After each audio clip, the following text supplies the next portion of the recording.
One man. Goodbye. Hello, Heisman. 20, 25, 30, 35, 40, 45, 50, 45. There goes Davis. Oh, my God. Davis is going to run it all the way back. Auburn's going to win the football game. They give it back now to the 30. They're down to the 20. All the band is out on the field. He's going to go into the end zone. Four-man Alabama rush. Got him. No, they didn't. Oh, my gracious. Yep. How about that?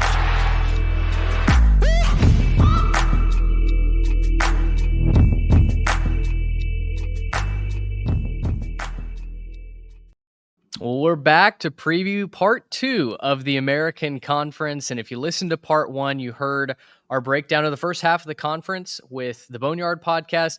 I brought in longtime now friend of the show, JD Davis from the North Texas Eagle, to help us preview part 2. And JD, thrilled to get you back. We've done this now, I think, a couple years in a row. And I'm so excited to talk American with you. I'm also excited to talk North Texas football. It seems like every preseason now we get really excited about the Mean Green and their chances, and certainly the offense. This year under Skylar Cassidy, though, I think the defense could take a step forward. I've got to imagine that you're just itching to get to fall camp and to the opening of the season. Absolutely. I mean, the offense has been super fun to watch the last 2 years of the Eric Morris era. Hopefully this year with the addition of Coach Cassidy, they're going to be able to put, it together in all three phases. So it's super exciting as a guy that covers North Texas football, but is also a fan as well, to see what this final product is going to look like.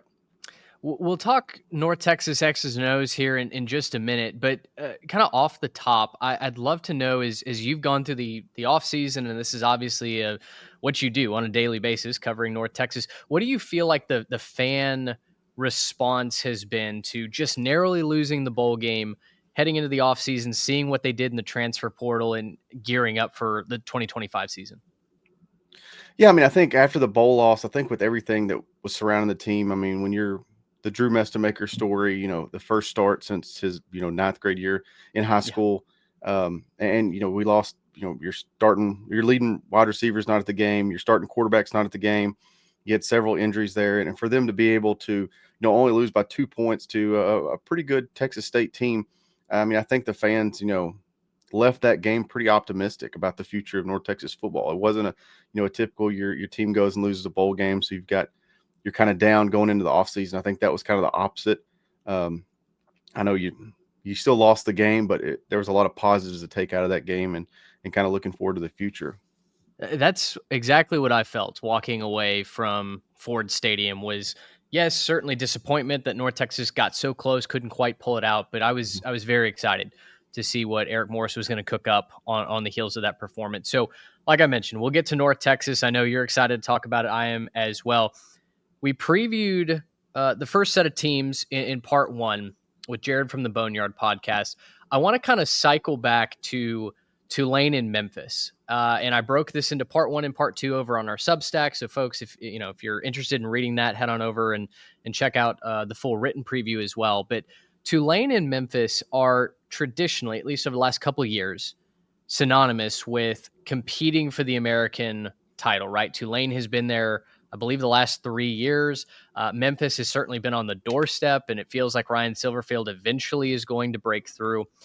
But both teams have a lot of questions coming into 2025 as far as returning production, quarterback replacement, etc. So what stands out to you as an AAC opponent of Tulane and Memphis about those teams?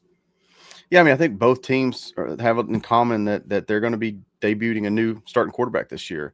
It's the Seth Hennigan era is over with at Memphis. It seemed like that was forever. Him being a Denton product, it was hard to watch as a North Texas fan what he was able to do during his Memphis career. You got to tip your hat to him, but at the same time, you're kind of glad that era is over with. So it's going to be interesting to see. Brendan Lewis was a guy that, not a lot of people knew, but almost committed to North Texas before he went to Colorado. I mean, he actually was in North Texas the weekend before signing day. He was one of the last official visits. And that staff kind of went full court press and thought he was going to flip. His brother was actually on the team at the time, ended up going to Colorado. The rest is history. So interesting to see, does he bounce back at from Nevada. How does that work out? But then, Tulane, Coach Summerall is probably, if I had to rank coaches in the American Conference, he's one of my favorite. Mm-hmm. I think that he, when they lost Willie Fritz, I think Willie Fritz is a great coach. He's a huge fan of North Texas fans. I know that every time they've had it open in the last, seems like 2 decades, his name is number one on our message board. So them losing him and being able to bring in Coach Summerall, I mean, I think that's about as when you lose your coach and you kind of almost upgrade, that you got to give credit to Tulane in that situation. But I think, if I had to rank them or confidence meter, I mean, I think Tulane, I give them the edge just because I give them an edge in the coaching category. I'm not a huge Ryan Silverfield fan, I guess I could say. I think that Memphis is probably, especially in this NIL era, they've had more to work with than a lot of teams in the American Conference, and just haven't got over that hump yet. And now you think about, like, you just lost arguably the best quarterback in the American Conference, and now you expect to take a step forward. So definitely some question marks for me with this Memphis program. But like I said, following recruiting, the money they've had available, I've watched them kind of come in several of North Texas' top targets in the portal and kind of money whip guys. So definitely the talent's there. But like I said, if I had to rank those, 1 and 2, I'm probably taking Tulane at this point. Yeah. Interested to see how Tulane replaces a guy like Mekhi Hughes, who's obviously gone to Oregon, back-to-back 1,400-yard seasons on the ground. It feels like maybe the identity of Tulane football offensively went with him and Darian Mensah up to Duke. So curious to see how those two teams weather the transfer portal and the starting of new eras, specifically on offense. The other question I want to ask you from part one, we covered both the service academies, and Army won the conference last year. I made the comment that Navy feels like they're in the position that Army was a season ago. And this 2025 Navy squad reminds me almost exactly of how I felt about 2024 Army. Now, did I project Army to win the conference? No, absolutely not. But it felt like they had enough pieces to be dangerous. Do you feel like Navy is atop the AAC as a true contender? Yeah, actually, I got asked. We're doing a podcast last week, and they told me to pick who I thought would be in the conference championship game, and Navy was my pick. I said Navy and Tulane. I just think Blake Horvath. I mean, we just talked about the two of the top dogs replacing quarterbacks. I mean, I think an argument can be made. He's definitely the best quarterback returning this year, or at least top 2 or 3. And those service academies, it just seems like they've been able to replace pieces, and they don't do the portal like everybody else does, but they're able to develop talent better than a lot of teams in the conference, just because I feel like they're not as affected by the portal. So, yeah, I mean, I think Army having to replace quarterback, there's question marks. I think with the triple option, how does the new quarterback look? But so, yeah, Navy's my favorite probably going into this season, and I hate to see North Texas catch them on the calendar, but they've got North Texas has all 3 of the triple option teams this year on the schedule. But, yeah, I think Navy's, if I had to pick, is probably going to be the toughest of the 3. Yeah, and Rice, the other triple option team that you're talking about there, we'll get to the Owls in just a minute. Yeah. But now I want to talk about North Texas to kick off this run of our remaining teams in the AAC. You look at other preview magazines, you look at just the material out there about North Texas, and there's a lot of excitement about the offense, but everybody leads with Reese Poffenbarger as the presumed starting quarterback, a guy that lit it up at Albany, went down to Miami, and then had to sit behind Cam Ward, understandably so, right? Comes to North Texas, another explosive offense, expecting to take the reins this year, and then here's Drew Mestemaker, who has a movie script kind of bowl game, as you talked about just a minute off the top. And for me, I left thinking this is absolutely going to be a quarterback battle, I think, going into fall camp. So you're on the ground. You cover them every single day. Who do you think has the edge or Coach Morris's ear when it comes to the quarterback battle right now? Up until about last week, I thought it was Reese's job, and I'm still not sold that it's not his job. But I think the fact that Drew Mestemaker, we've mentioned him, he's 6'4", 210. totally raw. I mean, there's so much potential there. I mean, the ceiling's so high with him just because he hasn't played that much football at quarterback. We saw what he did game one. And I think, we just talked about Tulane and Memphis replacing their quarterbacks. Eric Morris has had to do that each of his first 2 years. Now he's going to have to do it year 3. So I think that little bit, slim chance that, Drew Mestemaker could be the first guy to start 2 back-to-back seasons for North Texas. I think that's tempting for Coach Morris. And Coach Morris, we've saw that whoever is the best quarterback in fall camp is going to start. We saw that with Stone Earl a couple years ago. It didn't work out the way we all thought it would, but, Stone Earl had an amazing camp, ended up winning the starting job. Chandler Rogers comes in a game and a half in, replaces him. The rest is history. But, if Drew Mestemaker comes out and plays in the fall camp like he did in the bowl game this year, then I think, he's got a chance to be the starting quarterback. Because like I said, he's the first quarterback North Texas has had maybe ever, in my opinion, that's got a real shot. If he keeps developing, keeps trending upward, that could play on Sundays. And like I said, I think that, Coach Morris, who just, recruited the number 1 pick out of high school, and Cam Ward, I think he's got an eye, and I think that's I don't want to say that Drew Mestemaker is the next number 1 pick, but I'm going to say Coach Morris, if anybody knows about potential and developing and what a guy can develop into, Drew Mestemaker may be the guy, come game 1 this fall. Yeah, no doubt about it. And, in addition to his arm, his legs were a big weapon against Texas State as well. So I love that dynamic aspect that he could bring to the offense. I'm certainly curious to see who ends up winning the opening day job, and then if they can keep it, or if QB2 becomes the most popular guy on campus as well. Yep. We talked about quarterback and wide receiver have been an interesting dynamic for North Texas over the last couple of years, in that, much as you just alluded with the quarterback, guys come in, they produce, they leave, right? They go to a bigger school, they now get a bigger NIL opportunity, etc. So one of the constants over the last couple of years in the wide receiver room has been Landon Sides. And you have Miles Coleman, who came on in the second half of last year, certainly outplaying his height and weight on the depth chart. So talk to me about the wide receiver core, and you can group running back in there as well. The weapons for the Mean Green. It's been a little bit of a turnstile that Coach Morris has had to adapt to and make do with, and yet he's done a tremendous job each of his first 2 seasons. Yeah, and one of the things that I've pointed out in every podcast, every preview I've done so far is I think what North Texas did the best this year was depth. I think they're super deep at a number of positions. Wide receiver, you mentioned Miles Coleman, you mentioned Landon Sides. Can he get back to what he was as a freshman? But they've also brought in some veterans in that wide receiver room. I mean, Cameron Dorner from Shepherd is coming up from Division III. He's played a lot of football. Another guy I'm excited about, Simeon Evans. We talk a lot about Sam Houston transfers. Most of the time we're referring to the guys on the defense, but I think he's got the potential to – I mean, he had like 600, 700 yards in a much different offense. This is a much more pass-heavy offense. He's going to be able to get the ball, I think, a lot more in this offense. So excited to see what he can do. I mean, he's a yard-after-catch guy. So in this offense where it's spread out a lot more, I think he could be in for a big year.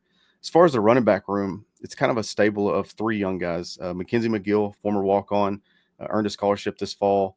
Jaden Becks, the Missouri State transfer, and then Kiefer Sibley. All 3 are sophomores, and I think that's going to be a kind of the 3-headed monster in the backfield. I think I said the other day, I think I'm very confident this is the best offensive line North Texas has had in a long time. So I think we're going to see if that running back room can stay healthy. I think this could be the most the running backs have been used in the Eric Morris era. I think there's between that or Reese Poffenbarger or Drew Messmaker, whoever the quarterback is, I think this is going to be the most rushing yards an Eric Morris team has put up since he's been in Denton. Yeah, I'm glad you mentioned Jaden Becks from Missouri State. Hadn't really paid a lot of attention to him at the FCS level, but as they made the jump to the FBS, and as we wrote their preview for Conference USA, all of a sudden you started to realize, oh wow, that's a big loss for the Bears, and to see him be plugged into this North Texas offense, I think is going to be a lot of fun. We were just on College Football Focus podcast previewing the American, and one of the things that I said I loved about North Texas heading into this year was the trenches and the emphasis that Coach Morris has put on the offensive and the defensive line, filling holes, bringing in talent, adding depth.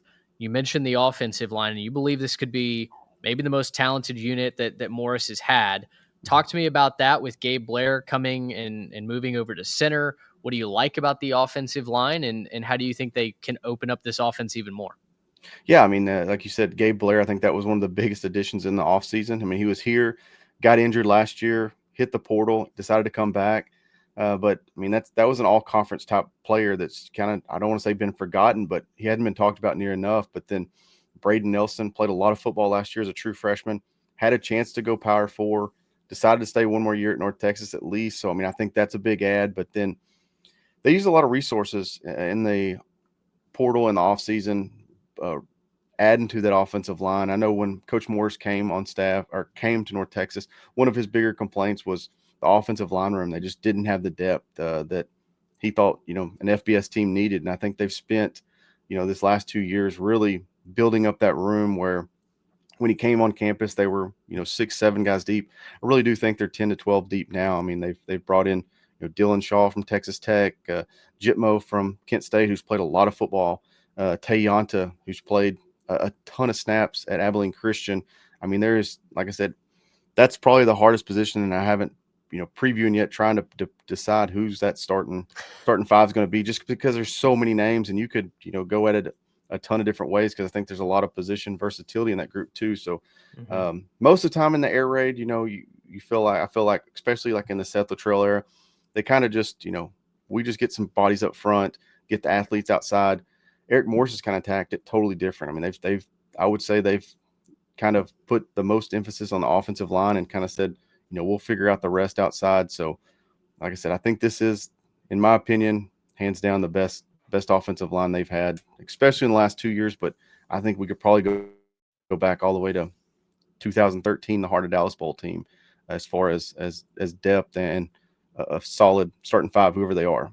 Mm-hmm. If you're on the YouTube side and you're watching me just dodge and juke around, it's because I'm got a mosquito that's suddenly interested in me right now. So perks of watching the show, I guess, a little free entertainment.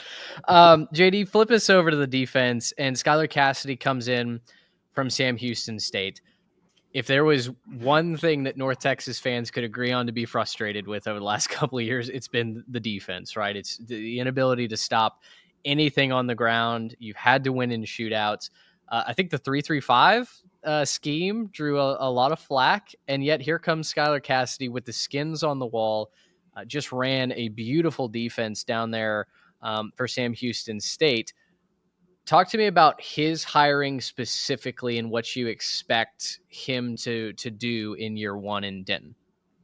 Yeah, I mean, I think that, and I've said this stat, I believe every podcast I've been on so far, but in the Eric Morris era, when North Texas doesn't score 35 points, they're 1-10.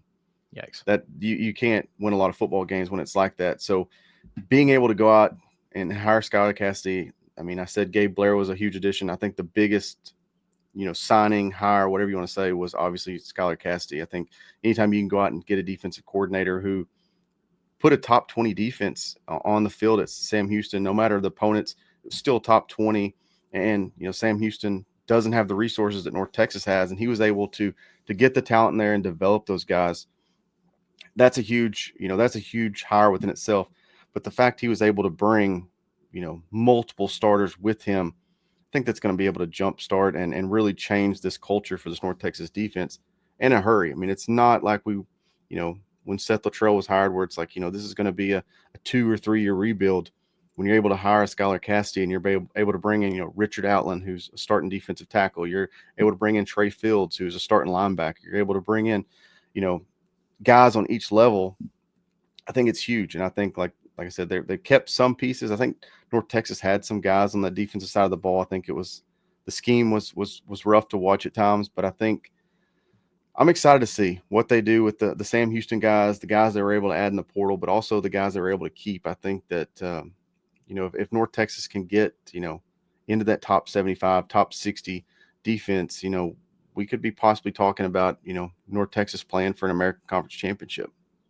Which is wild to think about, given, where it's felt like UNT has been stuck over the last couple of years. But we've seen in the past, improve one side of the ball, the one side of the ball that's maybe been lacking or held you back, and suddenly you're right. Suddenly you're a conference contender, and that's the volatility of college football, which I think we all love. If you wanted to see one position group, defensive line, linebackers, secondary, step up this year, which one would you choose?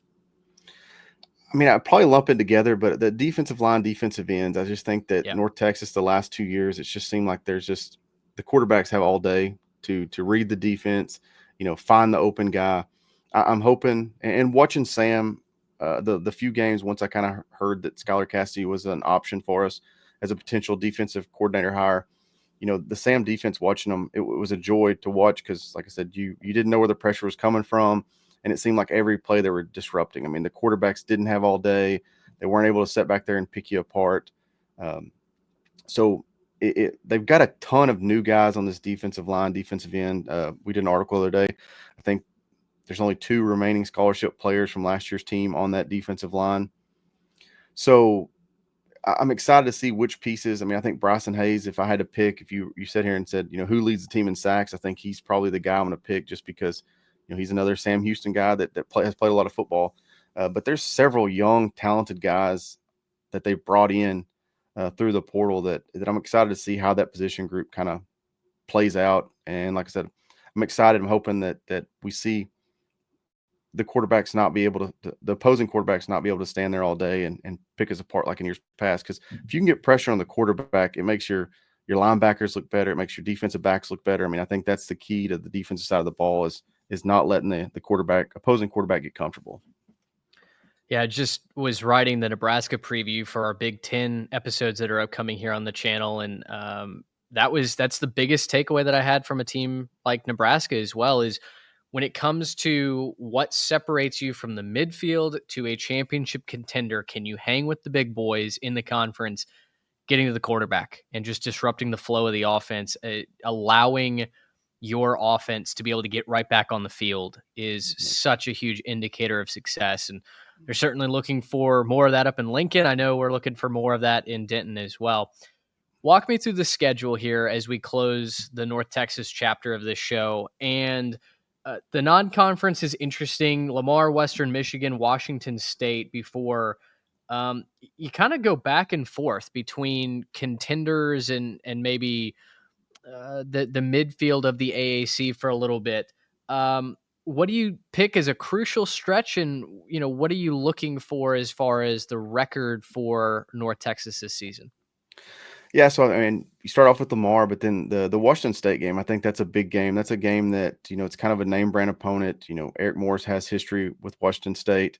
That's a game that I expect a pretty good crowd in Denton, and that's a top game that North Texas is kind of. We get a pretty good crowd to Denton, but then the team lays an egg. I think Cal comes to mind a couple years ago, but that's a game that you could really set the tone for the season. Washington State. I know the Pac-12 is not what it used to be, but I think they're still a solid opponent, and I think it's going to be a tough game. But yeah, I think if you can start off, with the win there, I think Western Michigan will be a little tougher than some people think. I think those MAC schools they play a tough brand of football, and I think they kind of get underrated a little bit because they're kind of the MACtion on Tuesday nights and all that stuff that they don't get as much spotlight as they probably should. But that's a game that I think is going to be maybe an underrated game as far as could be tough. But then you go from there. I think Army starting it off, hit the ground running. That was a game last year where North Texas holds the opponent to 14. So if you tell me before the game that North Texas holds a team to 14, you're like, that should be a automatic W. And then North Texas, that was only score 3 points. So that's a tough opponent. I think that I'm excited and interested to see how they go about these triple option teams, like we mentioned earlier. The three they have to face this year between Rice, Army, and Navy. But then obviously the game that most North Texas fans have scheduled is the UTSA game. I think that UTSA is definitely, if I had to pick, probably our biggest rival. And I think that's kind of determines, I think if you win 8-9 games and you beat a UTSA team that North Texas has struggled against, I think that's you could chalk that up to a pretty good season. But I obviously think that with what they've brought in and the talent they've got on this team, that I think that all the fans' expectations, North Texas got a very good shot to potentially play for the conference championship and make a run for it at least. Gosh, that's exciting. You're right about Western Michigan. They were, when I wrote our MAC preview, they were actually the game that I picked for the must watch game early in Western Michigan's season. They're going to try and throw the ball as well. They've got to replace Hayden Wolf, who did some good things up there in Kalamazoo. So they've got to find the identity of their offense, but they're certainly going to be gunning for North Texas, and that would be a big statement win for them in their season. You mentioned the UTSA game, I should say. You get them away from San Antonio, which is massive, right? The Roadrunners are so difficult to beat in the Alamo Dome. On the road under Jeff Traylor, a little bit different story. So it feels like maybe this is the year that North Texas could pop that upset, and that would be a big turning point, I think, for UNT's season. You look at the schedule, you look at both sides of the ball, year 3 under Eric Morris. What right now, as we sit here, end of June, if you had to put a number on North Texas's record, what would it be? I'm going to go 8-4. I think that's like the realistic. But then I could make an argument for 6-6, and I can make an argument for 10-2. So kind of 8-4 is kind of where I'm at in the middle. I think that some things go right. You may lose one or two tough ones on the road, but 8-4, and I think that's, like I said, that's a pretty solid season, especially if you beat UTSA at home. Mm-hmm. You beat a Washington State, you end up 8-4. I think that's a pretty solid year and kind of a step up. But like I said, it all depends. The defense takes off. 10-2 is definitely not out of the realm of possibilities. I think this is the first year that I feel like the schedule does set up pretty nicely for North Texas. I mean, it seems like the last 2 years, the first 2 years in the American Conference, they've had that middle of the season gauntlet where they've played Memphis, Tulane, Army, UTSA back to back to back. Yeah. So it's nice. I do think, you've got South Florida on your schedule. You've got Navy, you've got Army, you've got UTSA. So it's not a cakewalk. I mean, there's definitely some, you could easily sit there and circle 6 games that are going to be tough, not, pushover games that I could easily see North Texas not being favored in. So, like I said, I think if you get the 8-9 win mark, I think that's a pretty solid year. For I love year it. 3. Yeah, I love it. I'm right there with you. I think 8-4 would be a great year 3, and certainly for rooting for much more. It would be fun to see North Texas pop one of these upsets. USF, UTSA, what have you. Gonna be great theatrics, no doubt. Yeah, and somebody asked me the other day, like, is if Eric doesn't win double digits this year, is he on the hot seat and stuff like that?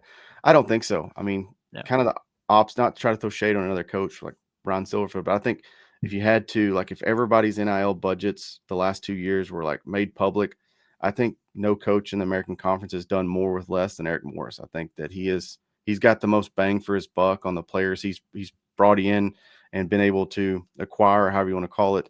So I think that if he can continue to trend up, I think that there's zero possibility his job's on the line. I think very few coaches could have done what he's done the last 2 years with what he's had to work with. Yeah. Well, let's transition to hitting the rest of these teams in the conference, and we'll start with Rice, who is on North Texas's schedule. You mentioned they're going to have some triple option flavor to it with Scott Abel coming from Davidson, and it's going to be interesting to see how he can rebuild this Rice program, because on one hand, the academic restrictions, the bottleneck of other schools in that area make Rice a very difficult job. But we've seen in years past coaches be able to win at Rice, and it feels like maybe Scott Abel is one of those guys that could find success down there with what he did at Davidson. Right, no scholarships for football. He really had to build the program from the ground up. And more importantly, going back to the offense, I think he's got a unique identity that could give Rice some staying power.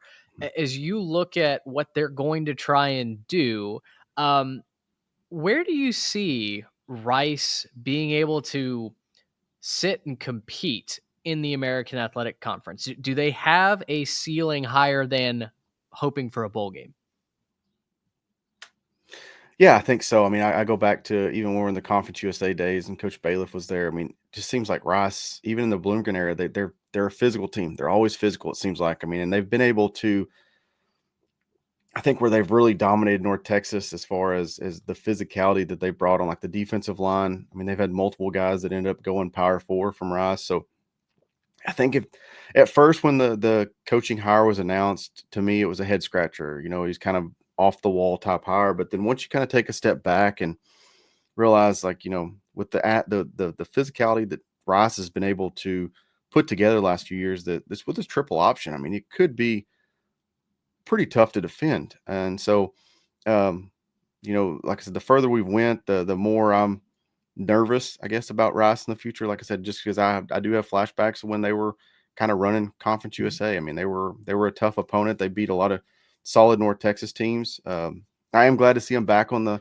calendar. I'm a big, you know, regional type guy, and to me, it was kind of a head scratcher, like, you know, a North Texas going and playing a Charlotte or an FAU, but then, you know, not playing a Rice who's 3 hours, you know, 3 or 4 hours down the road. So I'm excited to see them back on the calendar. I would love to see Tulsa, UTSA, and a Rice on North Texas schedule moving forward. I think it just makes sense logistically. But yeah, I think that Rice could be kind of a sleeper team. I think that they've did a podcast with the guys that cover them the other day, and they've been kind of the opposite of North Texas. Their offense has kind of been lethargic the last few years. So if they can get this triple option running, I definitely think that they could be middle of the pack at least this year and year one, and possibly trending it up. Were you on the Roost? Yes, that was the first time being on there the other day. I love the Roost. Good deal. Yeah, I think they do It a was great job covering Rice football. It was a fun podcast. I enjoyed it. Yeah, definitely. You mentioned South Florida there in that little vignette about opponents you'd like to see consistently on the schedule, and South Florida is in the middle of a trifecta at home: South Alabama and then UTSA on the other side. That feels like a big stretch for North Texas, and the Bulls are going to be a controversial team in the AAC, where you're going to have some people picking them, like Mike Wasserman, who we were just on his podcast with the CFB Focus. He's picking them to go to the American title game. I think you're going to have others that are saying that Alex Golish is on the hot seat this season and maybe hasn't gotten as much out of the talent on that roster as they'd like to see. Byron Brown is healthy this year, heading into the season. And boy, you look up and down that depth chart and it feels like you squint and that could be a team in the AAC or another power conference. So talk to me a little bit about your outlook on the Bulls. Do you lean more towards AAC title contender, or they also have a brutal schedule? Do you think they fall victim to that? Yeah, I mean, I think that's what it all comes down to. Can they stay healthy? Can the quarterback stay healthy? I'm not the biggest fan of Coach Golish, but I think he's done an amazing job recruiting. I mean, just kind of watching it from afar, some of the recruiting battles they've won. I mean, they went head to head with North Texas a couple times, and I'm pretty sure, I think they're undefeated going head to head against them for portal guys. So they've put together a great roster down there. If you talk to their fans on Twitter, they're probably going to win the national championship this year. But they definitely got the loudest fan base, I feel like. They loud fan base, yes. But yeah, I mean, like I said, that's a big stretch. In South Alabama, we beat them last year. Mm-hmm. They got gutted by the portal, but I still think that's not going to be a, you know, just rollover. I had a guy message me the other day they've kind of put together a pretty good roster, kind of, you know, refilling those spots that were kind of voided by the portal. So yeah, I mean, I think, you know, you look at it, kind of going back to my 8-4 prediction. You know, I think North Texas has to go 2-3 in those games for sure for that to come true. But if I had to rank them, I would say UTSA probably scares me the most, and then South Florida, then South Alabama. I think Sure. UTSA is just kind of, I know we're not talking about UTSA at the moment, but they've you can't bet against Jeff Traylor at this point. Yeah, we'll get to UTSA. I certainly have some thoughts on the Roadrunners. The thing that gives me the most hope, if you're a USF fan, if you're a boisterous one on Twitter, they certainly, we've been very positive about USF and the potential that they have, and their fans always love those posts. There's no doubt about it. But from a UNT standpoint, secondary's got to be airtight during that contest, right? Byron Brown and a couple of new weapons that he's got, both returning to Tampa, and a guy like Chaz Nimrod comes in from Tennessee. They're going to be a lot of fun under offensive coordinator Cody Burns, who cut his teeth with the New Orleans Saints in the wide receiver room. After USF, we've got the Temple Owls, and we talked about UNT benefiting from an exodus from Sam Houston State. That would be because head coach Casey Keeler went back home, Pennsylvania native, to probably wrap up his career as the head coach of the Temple Owls. It's hard to project any sort of success, right, in year one for Temple, because it's a utter and total rebuild.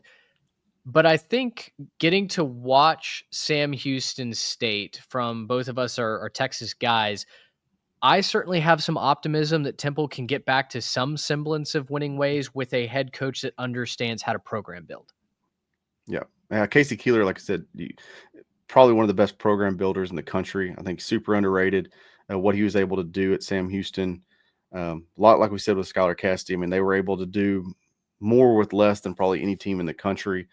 Kind of getting underrated guys, develop them, and then making, kind of building the offense in, the image of the players they've got to make it work. Coach Keeler, kind of went full court press, trying to get Skylar Cassidy to come to Temple with him. So North Texas being able to land him, I think, like I said, that was the biggest win of the offseason. Temple kind of went all out to keep that Keeler Cassidy connection together. But yeah, I think that it may be a little slower build because, like you said, I mean, Keeler is not a get in there year one and completely change everything up. So I think that it may be a little slower, but I definitely think that Temple made the right hire. I mean, Keeler being a East Coast guy, I think it's a good fit. I know it was kind of a head scratcher for a lot of people, but it made a lot of sense regionally, getting him back to kind of his roots.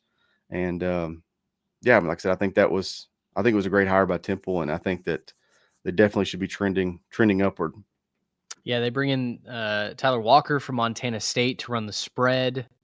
Up there in Philadelphia, they'll have Evan Simon, who's the returning quarterback, Giovanni McCoy, who Idaho, Oregon State, briefly Texas State, and now out east to play for the Owls. It's going to be interesting to see. It's going to be interesting to see what that offense looks like, and yeah, how many wins Temple can rattle off there in year one.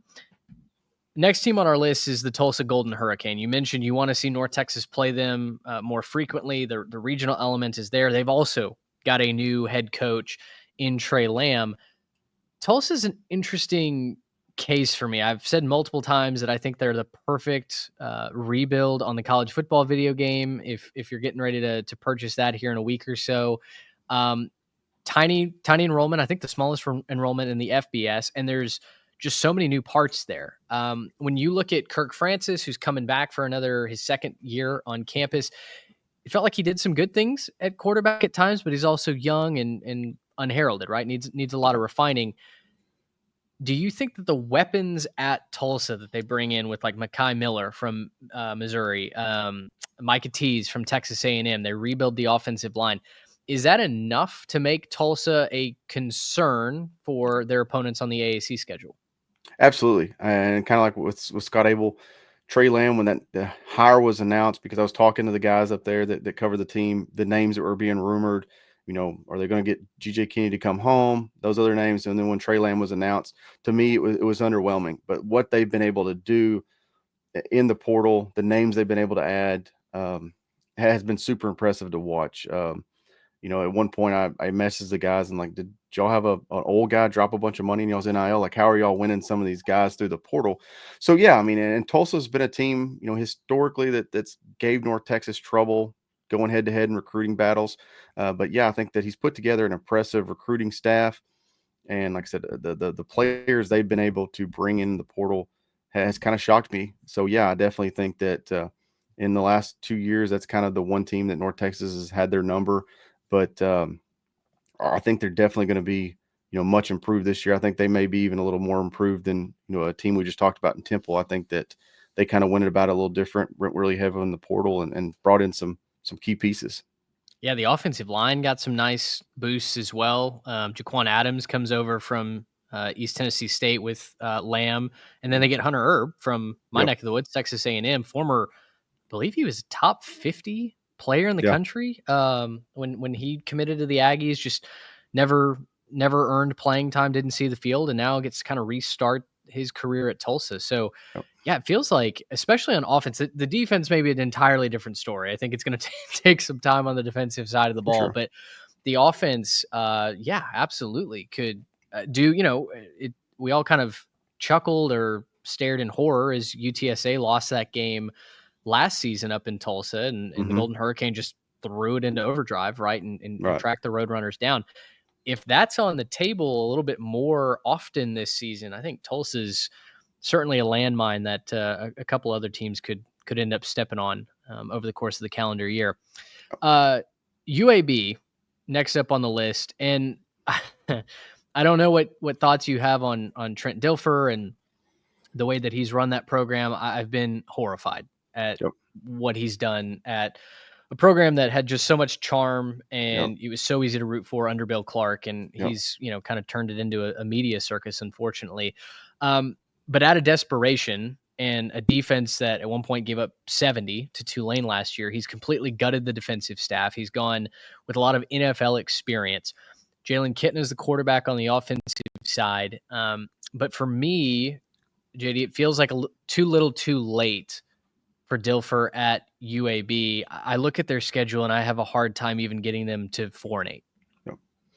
Yeah, Trent Dilfer reminds me a lot of an old North Texas coach and Todd Dodge. I felt like his initial staff he put together, there was a lot of high school coaches that he brought in with him, and to see where they were with Todd Dodge with Bill Clark and where they are now, it's really sad to watch, because UAB was a team that at the end of the Conference USA when Bill Clark was there, that as a North Texas fan, you didn't want to see them. They were physical, they played great defense, they were just solid in all three phases, and now it's kind of an S show, it seems like, the last 2 years, and Trent Dilfer has not helped himself out at all.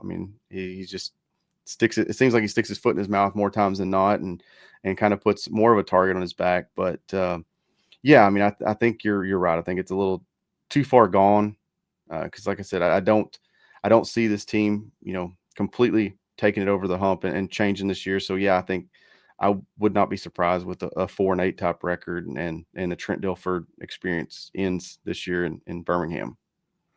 Like I said a couple episodes ago, I'm not rooting against UAB, but I am rooting for whatever it takes to clean house, get a new start, and see that program hopefully return to some semblance of competitiveness, of charm. They were the lovable underdogs, and even though I love UNT and love other teams in the conference, I want to see UAB be a presence again in college football. That would certainly make me happy. So the last team on the list, and is probably the most hated for our North Texas fans that are tuning in, the UTSA Roadrunners. You mentioned it's hard to doubt Jeff Traylor at this point. Last year did not go, I think, the way that a lot of Roadrunner fans believed it would, even a lot of national hype around UTSA.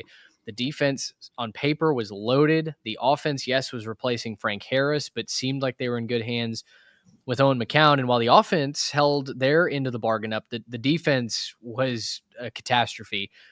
This year, though, they once again turned to the portal, and really feels like they reloaded on that side of the ball.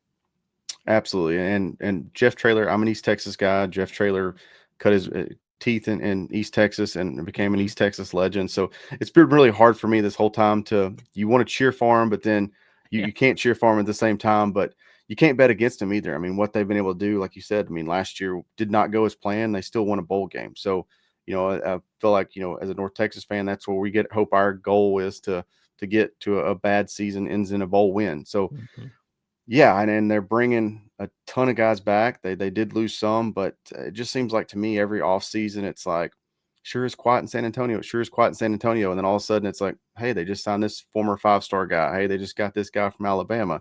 They just got this guy from LSU. And you're just like, where are these guys coming from? But they just seem like they quietly put together a pretty good roster year in and year out. And like I said, even in a down year, had North Texas number last season. So like I said, at this point, until North Texas beats them, you can't. And like I said, somebody asked me the other day who was I'd pick, and UTSA is right there near the top of guys teams that I'm probably bullish on in the American, but I just can't.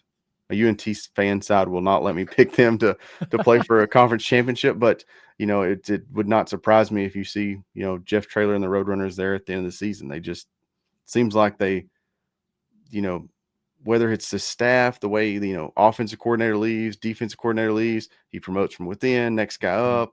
The roster does that as well, and it's been pretty impressive to watch. As much as I hate it, it's been the talent they've been able to keep, and also keeping him as their coach as long as they have. It's UTSA has had a pretty impressive run. I think I saw the other day they're third most FBS wins in the state of Texas this decade. Jeez. Behind maybe like Texas, and I don't remember the other one, but I mean I think it was like 38 wins or something like that. I mean they've had a pretty impressive 5-6 year run here.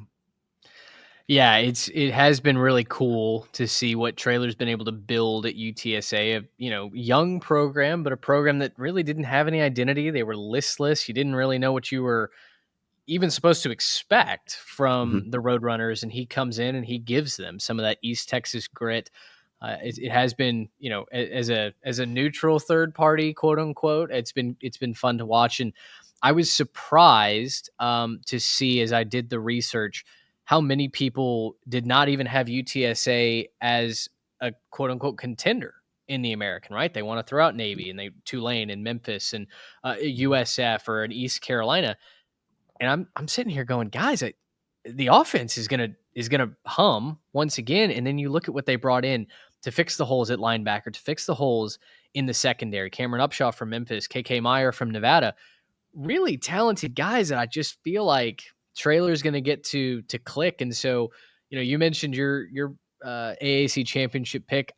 I've got UTSA winning the conference this year. I've got them beating Navy in the conference championship game. I think both from a talent standpoint and the scheduling standpoint, both Navy and UTSA really benefit from getting their toughest opponents at home or dodging some difficult landmines in the conference as well.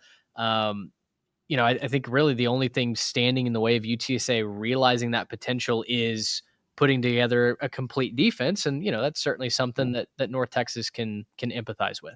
Does UTSA play Memphis? I don't have the schedules in front of me. Is that? I think they do, but I believe they get them to no, they dodged Memphis this year. Okay. That was a game I was going to say I was circled just because the Silverfield trailer, kind of the back and forth in the media. I think Silverfield threw some shots. That's a game that I would have had marked, but unfortunately, we don't get to see that matchup this year. Hopefully, as a North Texas fan, hopefully it's not in the conference championship game. We see that, but Sure.